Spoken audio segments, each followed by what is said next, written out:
Bon, c'est entendu, hein. Un printemps d'Ariège, c'est forcément un printemps pluvieux. Voilà. Il paraît que c'est vrai depuis le premier jour du monde et peut-être même un peu avant. Ça tient du proverbe, ça, de la superstition absolue. Si on a 3 jours de franc soleil qui s'en viennent entre avril et mai, alors on n'a absolument aucun mal à trouver par chez nous quelques vieux brasseurs de mémoire à la casquette penchée sur l'œil pour laisser tomber avec une certitude de pape un jour de grande messe. Méfitez, rien de plus, quoi. Rien de plus. Juste un silence en point de suspension. Un regard de biais et ce qu'il faut de lourd sous-entendu pour vous tourner le ventre. Pourtant, au fond, que risque-t-on pour ce passage de soleil au printemps? De le payer par un juillet farceur où le ciel se chargerait de l'arrosage, peut-être. Fait rien de grave, au fond, voilà. Mais c'est d'un rugueux, d'un angoissant, méfitez. Alors, en ce moment, ma chère vallée, celle de Sorat et de Bédéiac, bruissent de toute la gamme possible des méfités. Pas que le ciel soit particulièrement serein, ça non, bien au contraire. Hein. Il va et il vient pour faire honneur à la tradition d'un printemps verdoyant et spongieux. Mais tout le pays bruisse de la nouvelle, la grande nouvelle. La carrière est acabate. Voilà. Alors moi qui suis un raconteur d'histoire, je peux vous éclairer, si nécessaire, sur une particularité de beaucoup de nos vieux contes.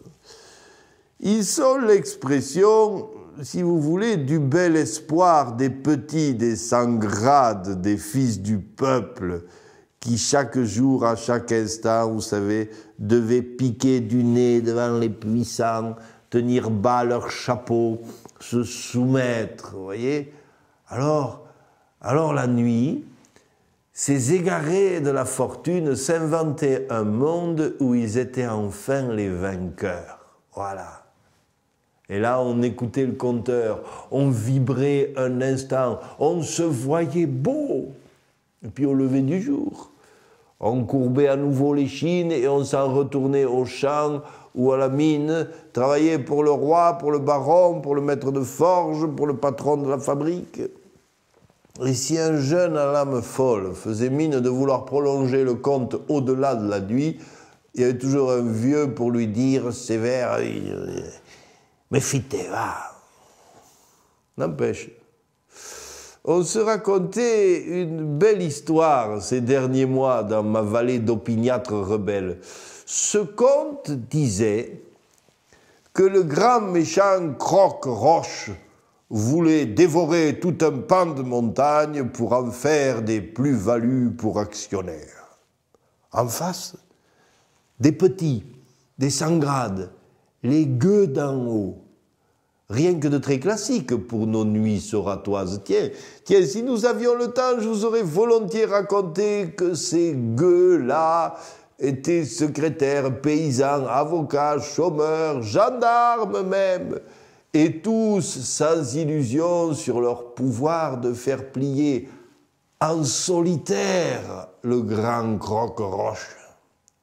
Mais à défaut de trouver une baguette magique, ils se surent nombreux et s'accrochèrent comme à un bout de bois flotté à la formule de ce bon vieux Lao Tse qui, il y a bien longtemps, disait « On peut ce que l'on veut à condition de le vouloir longtemps ».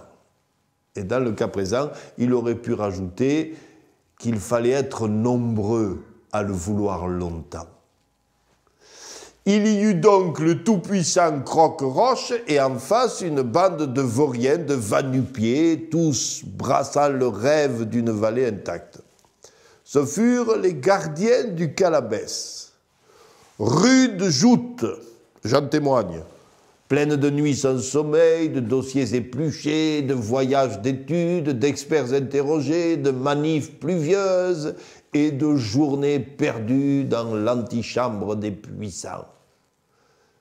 Je ne sais pas quelle bonne fée a pesé de tout son poids dans la balance, mais comme dans tout conte digne de ce nom, alors que Croque-Roche paraissait devoir l'emporter, le vent a tourné.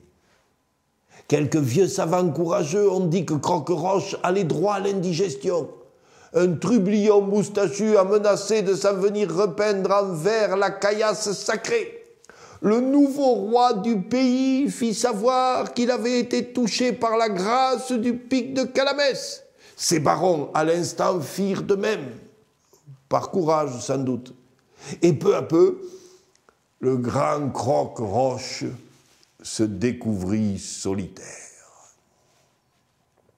Alors, pour la fin, dans les contes d'autrefois, le dragon finissait parfois en pot de confiture ou dans un gouffre rougeoyant ou... Bon, enfin, on savait s'étriper, que diable, autrefois, voilà. Mais les temps d'aujourd'hui sont bien civilisés. Croque-Roche s'est contenté de jeter l'éponge, conscient qu'à force, le gravier du pays allait lui coûter plus cher que l'or. Alors, zou, fini la carrière de Bédéiac. On va aller voir ailleurs s'il n'y a pas du caillou à gratter pour faire des billets. Mais pourtant, dans la vallée, pas de cris, pas de champagne, pas de défilé joyeux sous les fleurs du printemps. Tout juste si on sent que les gardiens reprennent un peu leur souffle, mais sans poser le bâton. Et pardi, ici la méfiance est atavique, le scepticisme congénital, la circonspection mère de toutes les vertus. Alors, quand on parle de l'affaire, les casquettes tombent sur le dessus de l'œil, et il y en a toujours pour dire mais fitera, n'empêche. Parfois, le conte éclate au grand jour. Et c'est à ça que servent les histoires, à rappeler que parfois, les petits peuvent l'emporter sur les gros. Et c'est ça, la fin de l'histoire. Et cric et crac, la carrière est acabée.